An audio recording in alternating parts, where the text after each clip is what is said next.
So we've already been accustomed to wearing many hats as creatives. More so now, COVID has pushed us to making new foundations, thus Quemoción. Can you tell us all about this rising production company?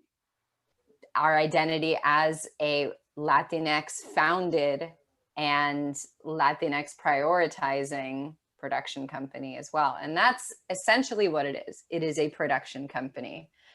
Multimedia, theater, once it comes back, film, what we can do with the limited means we have with our sets, our home setups, Zoom, our iPhones. It is the modern age and we are embracing it.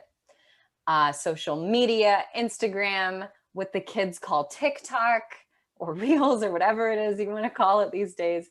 Essentially, we are an evolving multimedia production company that creates and produces original stories encompassing experiences from across the Latinx community. We seek to prioritize and empower the most overlooked voices from within our community. And it's really exciting. The pandemic has definitely limited a lot of things. But as far as this is concerned, in a lot of ways, it feels like it's opened up a lot of things too. I know it sounds pat, but people are doing really exciting things with something like Zoom, for example, or something they can do just with their phones. It's like making something creative when you're more limited, just in a roundabout way, actually frees you up to do whatever you want. So, you know, we're both really excited to see what stories are out there, create our own stories, talk about representation, talk about even that word Latinx. Because you remember, like earlier, a few minutes ago, I was like Latinx, Latina, Latina.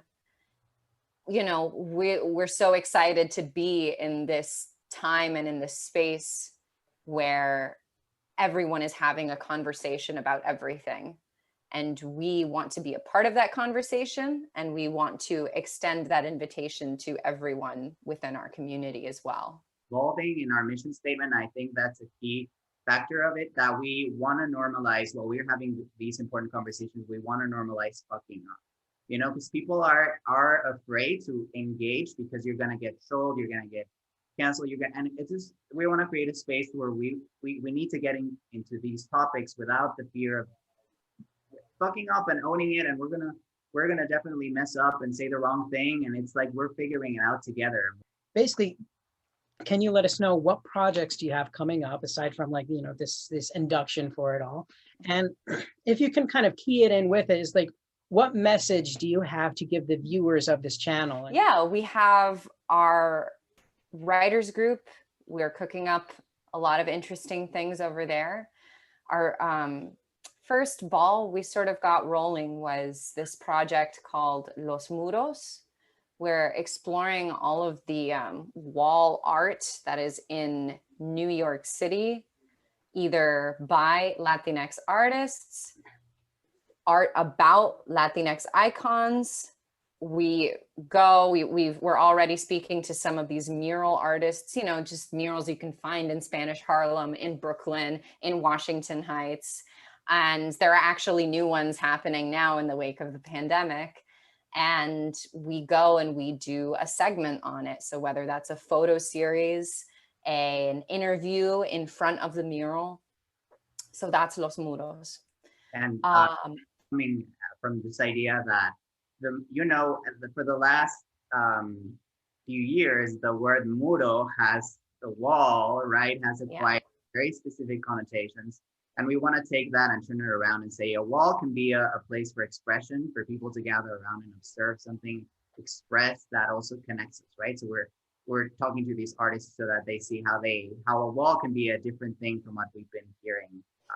A wall can bring people together, and people come around walls to look at art and to talk about art and to share their experiences and their commonalities and not their differences. So we're taking the wall back, essentially. There's a Cafecito series, which is a conversation. We got our Cafecito, that's right. I forgot about that. Like one on the use of Latinx versus Latino, one on who gets to police what's Latino enough, or if you're not Latino enough, or if you are, all these conversations will be like a Zoom-based conversations. And then we'll do a bunch of challenges. Part of the Selena Week will be a Selena challenge. Send us your video, represent Latino art with what you have at home. Anyway, there's going to be so many things. Similar to you, Paul, we're going to be making it up as we go. And we're very excited to do that. And that is probably like one of the most refreshing things, is like, as long as you have the ability to keep making it up, you never stop. With that, what words of encouragement or anything that you'd like to tell the viewers, just kind of, send us off with? Write notes. When you work with someone you really admire and you connect with, make a note, follow up with that, people. Don't lose touch, and something great will come out of it, like it did with us. And yeah, it's always easier to find someone. If you don't find someone you're connecting with that is not vibing with you on your project, just like you said, Paul, just do it and mess up and just do the crappy version, and then you'll keep getting better. But I would advise, it's always better. It's like going to the gym with a gym partner, right? It's always a bit easier if you find people around you, if you have a good community support that will push your project. But yeah, I'd say right now it's don't wait for the pandemic to stop. Don't wait for anything. Just do the what you can do and keep doing it. Well, first of all, drink your water, drink plenty of water, and take care of yourself. Yeah, there we go, fellas. And and yeah, just going off of what Fede said, Quemoción came from a place of deep love, and love for my community, love for the arts, and love of the power of saying no, frankly. Like I was not to knock any of these things, because plenty of actors and creatives do them, but I was going on one-on-one things. I was being told I need to have everything ready. I need to have my reels ready. I need to be this. Like, we actors, especially, I think we're treated a lot like we should be so lucky to have a job, any job. And I guess what I want to say to any actors out there is that ask yourself what kind of artist you really want to be. And if that means I just want to book work and I just want to book commercials and TV shows and movies, go for it. Do that.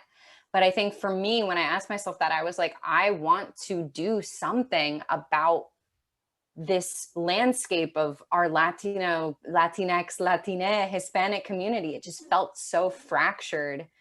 And I was like, I want to do something about that. That's really what I care about. I don't care about working on my commercial reel. I don't really care about working on my dramatic reel right now, which is just where I'm at. It's not knocking any of that stuff. So I think I would tell any artists, like, do what you want to do. We live in a really fantastic time right now. It's very difficult for a lot of people for a number of reasons. But for those of us who are just at home wondering what it is we should do with our time, like, the sky is the limit. You can talk to anyone around the world. You can reach out to that person you did an improv workshop with 4 years ago and say, what are you up to? It's essentially what happened with me and Federico. I was just like, I have this idea. I've always wanted to work with Fede again. Let's see what happens. And here we are. So you have every right to say no to things. You have every right to say yes to things. And you should do what matters to you and not apologize for it, and just go forth. Thank you so much. It was an absolute pleasure. I'm sure the audience has certainly enjoyed our antics, and definitely the powerful messages that we've had to bring here too. Again, Quemoción, Alexandra and Federico, amazing people. Definitely check out their stuff. But either way, links are going to be all around. Check them out. Thank you for joining us.